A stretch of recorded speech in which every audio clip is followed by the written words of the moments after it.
The following is a production of the University of North Carolina at Wilmington, North Carolina State University, and UNC Television.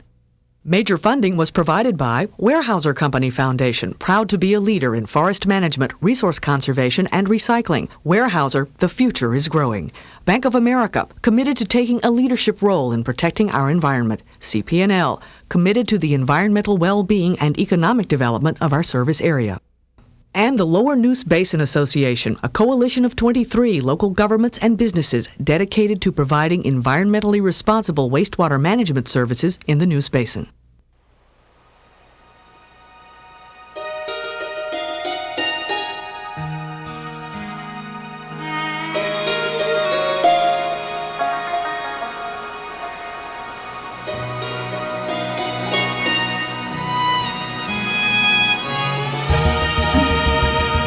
The river is the Neuse, formed where the Eno and Flat Rivers converge in the Piedmont of North Carolina.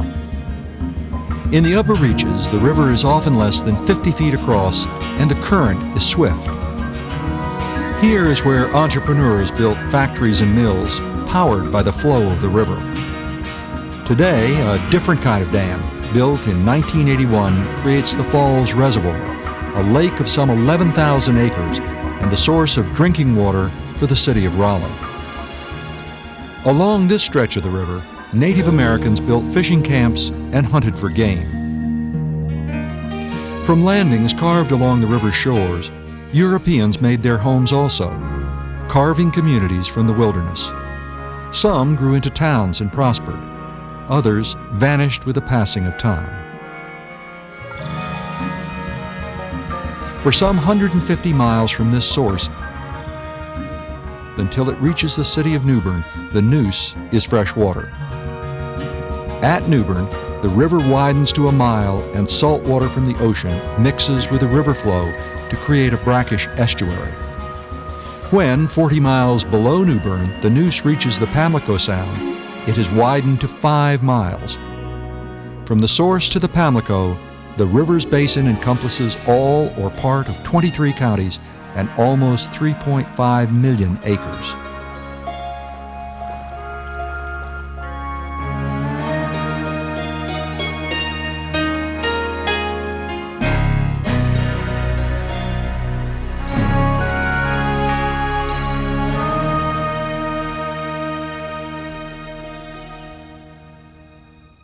Hi, I'm Jim Lutze, Chancellor of the University of North Carolina at Wilmington, and this is the Neuse River behind me. There's been a lot of news about that river recently, and most of it's bad. Mismanagement, pollution, fish kills. But as we did our story, we found out that there was another perspective. Not that there's not bad news, but there's good news as well. And there are people, and plenty of them, that are working to ensure that this river has a future. But before we could truly understand the Neuse, we knew we needed to see for ourselves what was happening. So we took a series of trips, some by kayak, some by john boat, and the last by research vessel. What we found was a story of hope and optimism. Volunteers and professionals, fishermen and just plain folks who are doing something to save our precious river. But too often, we are reminded of this, the tossed-up evidence of a river choked with sediment and pollution. What condition is the river really in? Are the Neuse River's problems unique to this river, and why? The current condition of the Neuse, as you look at it today, Jim, it's absolutely gorgeous, and it looks like there couldn't possibly be anything wrong. But we know that there are problems because the nutrient load that's come down this spring with the heavy rains we've had and the flooding have really added a lot to an already overloaded estuary in terms of nutrient impacts. Well, I think the condition of the river today has certainly deteriorated since I started working on it. The two main observations I think that are most telling are both the increased levels of algal blooms and the extent to which the blooms now expand into the estuary. So there's very good scientific agreement that we are seeing impacts of excessive nitrogen loading. it's still under stress. Too many nutrients are coming into it from all kinds of pollution sources, be it sedimentation or sewage treatment bypasses and such. There are problems with it, no doubt. And the further downstream you go, the worse it gets. Well, you know, she's still, without doubt, the most beautiful river in this country, most beautiful river in this state. I know I'm prejudiced, but I firmly believe that. I decided to live here because I believe that. When I came here in '75, this was a paradise. It's still a lot of paradises left, but this river is still only a shadow of her former self. The Neuse River itself, the main stem of the river, is over 200 miles long. But in addition to that are numerous tributaries, several hundred miles of just smaller tributaries, first and second, third order streams that collect all the runoff, all the pollutants and all the stormwater runoff from urban areas throughout the whole Neuse River basin. And so much of your river miles, if you total it all up, is in these smaller little drainages with little small first order streams. And those are often the streams that people see in their backyards and they don't think much about it. And often they're in severe condition because where it used to be forest, we've paved over it, made it parking lots. When it rains, water gets to the streams much more quickly. They tend to erode, and they have all of the pollutants such as oil and antifreeze coming off parking lots and things. And so when you've got that whole network of all these smaller creeks and streams drain to the Neuse River, and they're all in poor condition and they've got polluted runoff coming into them, then it's hard for the Neuse River itself to be a healthy river. That's its lifeblood all coming in. Chancellor, there are too many nutrients going into the Neuse, and those are coming from all of us. They're coming from industry, from point source. They're coming from farms and non-point source. They're coming from sedimentation and erosion problems. They're coming from stormwater runoff. It's also coming from breaks in pipes and old wastewater treatment facilities that we have throughout the basin. It's a large basin. People often think of the Neuse and they think of down toward the coast. We're right here in Raleigh, and even west of here in Durham is part of this Neuse River basin. And so for all of us as homeowners, industry, business, government, all of us are going to have to come to the table to fix this problem.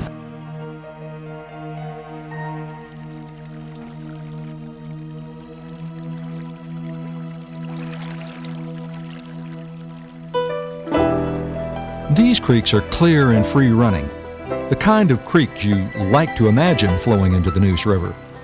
And they are indeed all tributaries, creeks that become bigger creeks, small rivers, and finally, the Neuse. But there are other tributaries as well, like Goose Creek here in Durham, a trash-filled urban sewer, the kind of place you warn your children to stay away from. Roger Hansard is leading an effort to restore Goose Creek, an effort that could become a pilot for thousands of Goose Creeks everywhere. Roger, what are we looking at here in this creek? What's going on? Well, this is an urban creek that has been degraded over a long period of time. I think it's rather typical for cities, large southern cities, or for that matter for any city. It's basically now a storm drainage way. It no longer has its natural characteristics that it had in years earlier. The team is developing ways to stabilize the water flow in the creek, using structures to retain some of the rainwater. Low dams tumble the water, thus adding oxygen, essential if life is to return to the stream. Creeks and rivers have a wondrous ability to renew themselves, and only a few miles downstream, Goose Creek flows into Ellerby Creek, a major tributary of the Eno. Here, the urban blight of Goose Creek seems only a memory. This is the Eno River north of Durham, but actually it's part of the Neuse because it's a major tributary. Just south of here, it joins the Flat to make Falls Lake. And below Falls Lake, everyone agrees it's the Neuse. Accompanied by my colleague Rex Pringle, we paddle down the Eno as it winds its way toward its junction with the Flat River.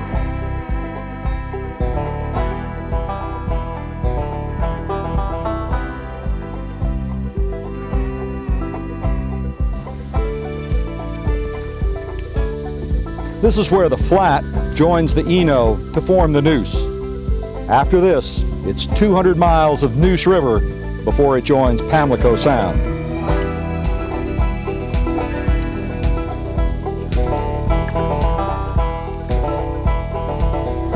Because the headwaters are inaccessible by any other means, we took a shallow draft boat through the miles of backwater into the upper reaches of Falls Lake Reservoir. There are 24 miles of open water between this railroad bridge and the Falls Lake Dam.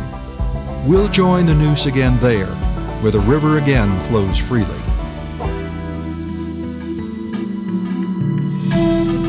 The Falls Lake, formed when the Neuse was dammed at the original falls in the late 1970s, is the primary source of drinking water for the city of Raleigh. Managed by the Army Corps of Engineers, it has become a popular recreation area with picnic facilities, camping sites, and boat ramps.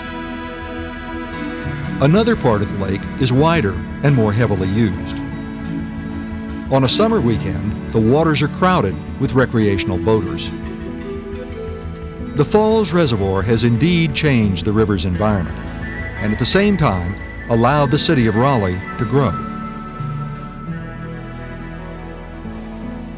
Judged by the EPA as the best large-capacity wastewater treatment plant in the nation in 1989, the city of Raleigh has spent over $63 million for capital improvements on its wastewater system in the 90s.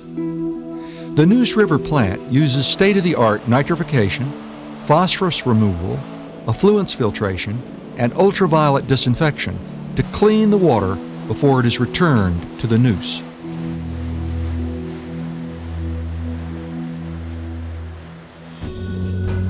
Long before Raleigh was carved out of the Piedmont wilderness, the waters of the Neuse held an attraction for another group of people, the Native Americans. In fact, archaeologists have found evidence of early inhabitants coming to the river 5,000 years ago to collect stones for tool making.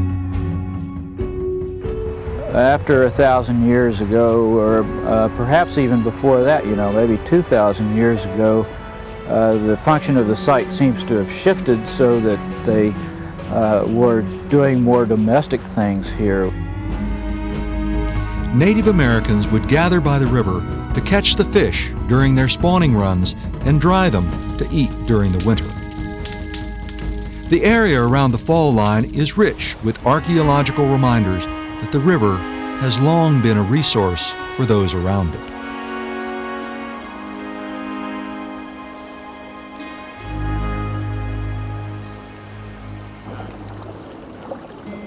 From a canoe launch a few hundred yards below the dam, we were back on the Neuse River, maneuvering past a planned whitewater park and through the first of many towns and developed areas we would find.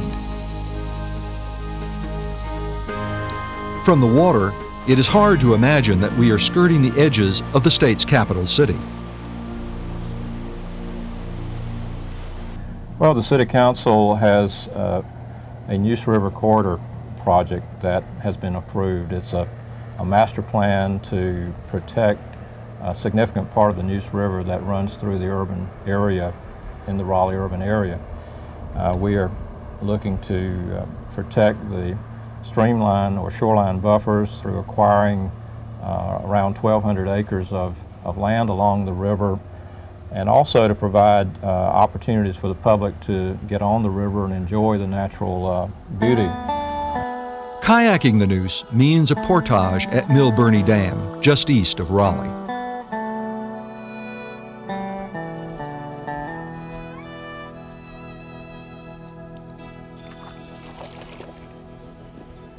This is a day that underlines one of our basic themes in this program, the beauty of this river. It almost breaks your heart when you realize its potential.